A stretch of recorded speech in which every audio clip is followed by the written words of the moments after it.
Hello and welcome to the Spandex and Wine podcast. I'm your host, Robin Hackney, and I'm so happy that you're here. This podcast is a place for conversations about balancing a healthy lifestyle and being happy, more specifically, happy hour. Together, we'll explore all things wellness and wine. I hope you learn a little, laugh a lot, and along the way, know you're not alone on this balanced wellness journey. Ready to jump in? Pour something in your glass that makes you happy because it's time for Spandex and Wine. Hello and welcome to the Spandex and Wine podcast. I'm your host, Robin Hackney. Thanks for being here. So I set out in the fitness industry in 2002, quite a while ago, and received my personal training certification, and then decided I also wanted to do some yoga. So I went through a few different avenues. I did Yoga Fit, and then I did a mentorship with Tom Jacobs. If you're in the Kansas City area, and you've taken any kind of yoga, you probably recognize that name. And then I also took a 9-month program up in Omaha with Susie Amendola. All wonderful experiences. And I've taught so many different types of yoga classes. I have done wine and yoga. I've done partner yoga. I've done yoga with kids. In fact, this past week, I just started a class for the summer with a group of 4-year-olds. It was so much fun. Let's see, what else have I done? Oh my gosh, laughing yoga. I've done all kinds of things, but what I haven't done is goat yoga. And people ask me all the time if I do that, when I'm going to do it. And I have not, I don't plan on it, but today's guest does. Her name is Mindy Pickett. And the beginning of our conversation, she talks about goat yoga and those services, but then listen a little bit further to hear about a misdiagnosis that she had, how she healed herself with food, and all of the energy work that she does. I hope you enjoyed the podcast today. Well, hey, Mindy, welcome to the Spandex and Wine podcast. Thanks for being here. Yes, thanks for having me. Yes, when I saw goat yoga, I knew that I had to reach out to you and ask you to be a guest on the show, because I've had many people ask me over the years if I have taught or will teach a goat yoga, and I'm always like, nope, but I want to hear all about it from you. So tell us everything that you do and how you got started with goat yoga. Well, I got started. I was at the lake with my friend, and we were just talking because my daughter showed goats in 4-H, and the fair was coming up. So we were just talking about goats, and then he knew somebody with little goats, and I was like, well, they wouldn't be good for anything but maybe goat yoga. And like, we were just like, oh, yeah, goat yoga. And then sitting around at the fair, I was on my phone bored, you know, how you are in the barns. And I found some to buy. So I bought some little goats and had my first goat yoga event at Breathe Yoga in Lenexa. And we really prefer to do it outside, but I have had a couple indoor events. And yeah, it's really just taken off in the past couple summers. Yes, it has. It's quite the thing. And I want to know, okay, so how many people do you have and how many goats? Like, what's the ratio? I bring I usually bring 3 goats. Okay. I might bring 4 eventually when other goats get ready. Not every goat is made for it, and some are easier to work with than others. So the 3 I bring right now are really good. But you know, it can still be chaos because it is animals. Yeah. Excuse me. So definitely have to be flexible with the goat yoga.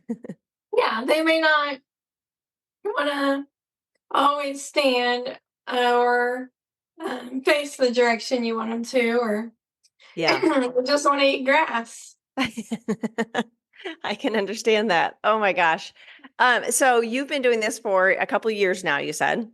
Yes. All right. I want to know some of the funny stories. Like, there has to be a time where a goat, went to the bathroom on a mat or something. Oh yes, that happens. I always, excuse me, I always provide the mats, so nobody's mat gets messy, and I clean them. Okay. But yeah, sometimes it happens, and uh, it's on Google. It's supposed to be good luck if a person gets peed on. Getting peed Okay. on is really very rare, and I found that it only happens when somebody gets nervous right away. Oh. So, animals really sense your energy, and if you get nervous, then that's when you're gonna get peed on. But thankful for Google that it tells you it's good luck. I didn't put it there, but it's there. Oh my gosh, that is so funny. So how does it work with Shavasana then? Like, do they lay down Oh, I too? hold them. I Oh, hold okay. their leashes, because my goats walk on Okay. leashes, and Okay. so I hold their leashes and keep them away from the people. And I have a helper, when I have 20 or more people signed up. Um, Hmm. yeah. So you do this all over the Kansas City area. Yes, all over the Kansas City area. My next couple events, I have a couple of private events coming up. But I also have Stonehouse this Thursday, Stonehouse Winery in Lee Summit. And then on the 30th, uh, is Holyfield in Baser. Oh, And nice. the Okay. Holyfield, with that ticket, the ticket price is a little bit more, but you get a bottle of wine with the Oh, ticket. Yeah. great. Okay. All right. So I've always heard that goats like climbing and they eat everything. So is that part of it? Do they climb on people? Well, I usually have to help them onto the people. Okay. So, when we come into tabletop, the perfect goat yoga position, Yeah. then I or my assistant helps the goat onto the person. And then we Okay. take lots of pictures. Yes. Everybody gets as many pictures as they want. Um, and they can have pictures with the other goats if they want, and then group photos. And one of the cool things that my goats do is at the end, I have everybody line up in tabletop, like squished together, and have my goats walk across their backs. Oh And my that gosh. is where it kind of gets funny sometimes because Cinnamon, he's probably the most famous one out of the three. He used to do it really well, but now he'll just faint sometimes. Oh. And so when he faints, then I go and grab Kisses, and she's getting pretty good with it now, and she'll walk across like the whole string of people pretty good. And then Spice, he's the baby, and he just wants to be held. So there's lots of Oh, good baby snuggles. nice. Nice. So any issues with them trying to like eat a mat or someone's hair or is that just a myth? I've just heard that Well, before, so. people say that about goats a lot, but I've never had goats that would just eat anything because they're fed too well. Okay. But brown crunchy leaves are their favorite. So, Oh. like, as for treats, when we're out doing goat yoga, they really like if there's some brown crunchy leaves in the yard. Okay. So if you're listening and you're going to go to goat yoga, maybe have a baggie of the brown crunchy leaves. Okay, got it. Noted. And then, so with all of the picture ops and all of that, how long does the typical class last? It's an hour-long class. And I I instruct yoga throughout. But here lately, people have been wanting to go more than yoga. So I I say if you want to, then you can stretch, and I give them instructions on butterfly or like seated fold forward stretches to do. It's nothing too hard or strenuous. You do not have to be a yogi at all, because people are coming to go to you more than yogi. Oh my gosh, that is great. That is great. So tell me what else you do then. Besides, I'm sure you do classes without goats. Oh yes, yes, I do. Every other Sunday at Breathe, where I had my first goat yoga event, Breathe on 83rd Street in Lenexa, I teach energy healing yoga. So I just taught this past Sunday, so we'll skip this Sunday and it'll be the next one. So you can check it out on Breathe Yoga, Facebook, Instagram.com, all that. But I have my energy healing class. I am energy healer certified. So you can kind of see my table over here with the Yeah. blanket on Yeah. it. I do energy healing, and I do health coaching because I healed myself of autoimmune conditions, multiple sclerosis, and I was first diagnosed with Lyme in the process of being diagnosed with multiple sclerosis. This was all about 20 years ago, or Wow. not quite 20, 15 or so years ago. I lose track. Yeah. So in 2021, I healed myself through nutrition and lifestyle. So now I'm helping others to do that. And I do in-home meal prep, and majority of my clients are trying to heal themselves through the person who helped me, Jen. They're people who are working with her. So I know what they need to eat and how they need to eat. Dairy-free, gluten-free is the basics. And then, so I can really specialize in dairy-free and gluten-free in my meal prep Mm-hmm. business. Mm-hmm. Mm-hmm. And then tell me about, so you had a misdiagnosis of Lyme's disease, and that Mhm. then they figured out that it was MS. Is Mhm. that correct? Okay. So tell me about, I mean, the very early stages of that, like what all you went through. Well, I I couldn't stay awake. It was hot. It was the summer. I had kids in three different ball teams, baseball, softball. And so if I got too hot, I would just go to sleep. I would just pass out. Oh. So the heat was terrible, and I could not, in the very beginning, like I had the most symptoms. Like I couldn't open my right hand. I couldn't like move my right side body, or the right side was all tingly at first. So I was on steroid infusions. When I finally got to get a therapy, they said, here they are, here's the side effects, here's how long it's been on the market, pick one. So I picked my own, and then insurance didn't cover it after a while to be the daily shot. So it had to be 3 times a week shot, and that was like bad side effects. Uh, So gradually, or eventually, I finally found somebody else to work with. After I had another episode where I couldn't stay awake, and I had a stressful event happen, is what triggered it, and I couldn't stay awake in a construction shop where I worked at the time. I did accounts payable and payroll, and I was, loud noises and everything. I couldn't stay awake there. So I called my friend Jen. I was like, what do I do? And she worked with me. And that was in 2021. And I've been great ever since. And I feel so much more um, younger, and I have so much more energy, and yeah, life I is mean, you look just great. You so much better now.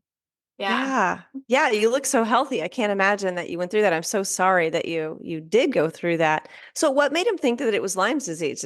Was there like a tick bite involved that No, they thought, no. okay, okay.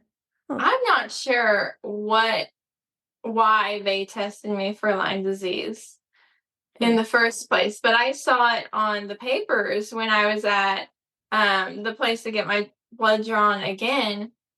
And I was like, why are you testing me for Lyme disease? And they said, because you tested positive. I'm like, when did they test me before for it? And I had been vaccinated as a teenager. So I said, well, that's probably why it showed up Lyme disease. But why? You're right. Why did they test me in the first place for Lyme disease? They just Hmm. kind of throw that out there and tell people they have Lyme disease a lot of times. I've read a lot of forums, and a lot of people have never seen a tick before, but been diagnosed with Lyme disease. Hmm. When it's autoimmune, they don't really know, so they just kind of Yeah, throw something on you. sure, sure. So you haven't had any other episodes since 2021. That's wonderful. Yeah, yeah, I'm great and living my best life now, really. Oh, good. So did you how long have you been teaching yoga and been an energy healer? Well, I've been teaching goat yoga longer than I've been actually certified. I got certified this past fall. Okay. And well, it was the fall and the winter, um, for my 200-hour yoga teacher certification. Mm-hmm. And energy healing, I I got that certification after the yoga certification, and I got that from my friend Jen as well. Inspired Health by Jen. Yeah. Yeah. Yeah. Well, that's good. I'm so glad that you found that then. I'm so glad that you were able to heal yourself. That's amazing. Yeah, energy healing was a big part of it for me in my healing process because our body, holds the trauma in there, like old stuff, and the energy healing was very helpful. And once I did the certification, it was like I kind of already had a gift that Hmm. I felt more open to say it now that I went through this certification. Yeah. Yeah. No, I understand what you're saying. Sometimes, and it's silly that we have to have that piece of paper for us to, feel confident in that because it sounds like you already had those abilities. So, but and Yeah, I know that that a lot of places need that for you to teach there. So, yeah, and that's what Jen told us when we graduated from and got the certificate. She was like, "Here's your piece of paper. yeah. Like you've had it all along." Yeah. Yeah. No, I think that energy healers, I think in general, I would guess that most of them are, have those capabilities and they just maybe they didn't tap into it or they're too afraid to share. Yeah, yeah. I was definitely too afraid to share for a long time. Yeah. So how early on did you recognize that in yourself? Well, thinking back, I've had it since I was like a kid. And seeing my daughter, she's got it too. Huh. And so tell me what that means. Like, what do you see in her that you know that she has those capabilities as well? She'll just kind of like know things about people. Um, yeah, we just kind of know things Hmm. that we're not Cool. supposed to know, or just by, you know. Yeah. Just like sensing or feeling or yeah. Yeah, yeah. It's almost like you can kind of see into their soul and yeah, not really. Yeah, just by looking in their eyes and their face. And that's Oh, really cool. It is cool. I have a couple friends that, are the same way. And it's always just so fascinating to me. And I love that you took that step that you're able to share with other people and help other people. yes. So what would you tell someone that's just a little apprehensive and they're like, what's that all about? About the energy healing? Yes. Um, I would say uh, I didn't really know what it was when I first tried it. Um, you just lay down and you relax. You really relax, and like I'll talk you through it. Um, and then things will just come up Hmm. and come out, and you just let it go, release it, and then things will get better. Sometimes, like I have had a client, she needed to um go home and clean out her closet. That's the message that she got.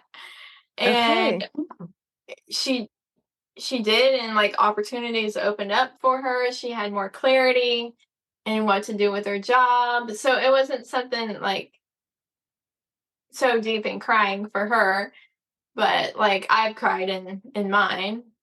Mm-hmm. But of course, like nobody else would be here. Like it would just be me and the client, and yeah, Yeah. That's so it, interesting. it is really really interesting, and magical. Yeah. And I would guess also the opposite would happen too. Like there would be some people that are just so closed and have been for so many years that they just don't break down the walls. Has that happened to Well, you? well, they probably just wouldn't do it. Like, Yeah. Yeah, true. yeah, Yeah. I probably Yeah, just probably. wouldn't attract those people. Yeah, Yeah, I mean that makes sense. If you're going to go to a class for that or to go seek someone out, then you're willing to be open and do the work. yeah, yeah. Yeah, that makes sense. Huh. Well, that's so cool. So besides the yoga and the energy healing, you said something about working in a construction office. Do you still work in an office or Oh is this no, your full time no, now? I've released that. Okay. All right. Yes, I Me do too. in-home meal prep, and I do specialize in the dairy-free, gluten-free to help Okay. people heal, and goat yoga, energy healing, and Okay. regular yoga. Yeah. Nice. And then what are the biggest things that you see when people take dairy out of their diet? What's the most noticeable thing that they would find? Well, dairy is very inflammatory. So inflammation, I mean, people think it's normal for their feet to swell, but it's not. Mine used to all the time, but they don't now. Mhm. So yeah, dairy and gluten are both very inflammatory, and it could also be like your bowels. They're all inflamed, and there could be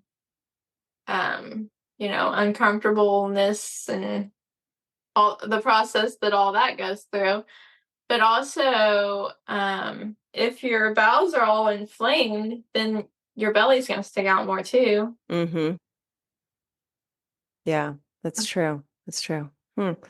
So interesting. Well, how can everyone find you?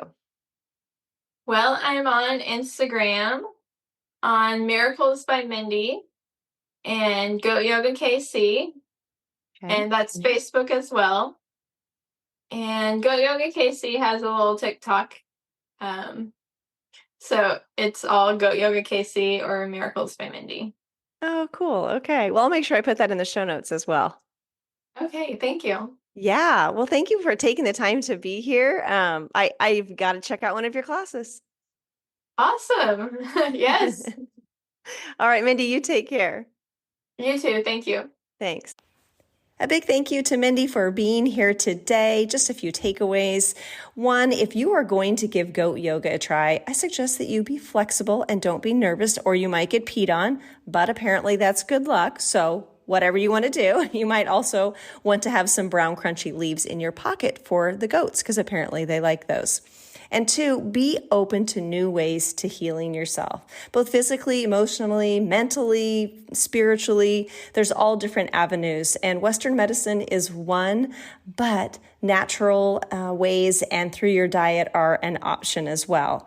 And three, an elimination diet might be something that you might want to try, taking out dairy, taking out gluten, and then trying to put them back one by one just to see how your body reacts to that. So enjoy the rest of your weekend. I hope you'll be joining us tomorrow at Barley and Vine for our second stop on the summer tour. I'll be there from 1 to 3, probably a little later, and I'll be doing a hula hoop class just to beginners, so don't be afraid, from 1:30 to 2, and we'll just have fun with it and play. Thank you for listening. If you're enjoying this podcast, be sure to follow Spandex and Wine so you don't miss an episode. To do this, just go to the podcast and click subscribe or follow wherever you are listening. Look for the plus sign or follow button. This is one of the best things that you can do for the podcast. If you'd also be willing to give a 5-star review, that would be amazing and much appreciated. Lastly, please share an episode with a friend or 5 to keep the love going, and join the Spandex and Wine community in our private Facebook group by searching Spandex and Wine. Feel free to reach out to me at any time by emailing info@spandexandwine.com or text me at 913 392-2877. I appreciate you. Thank you.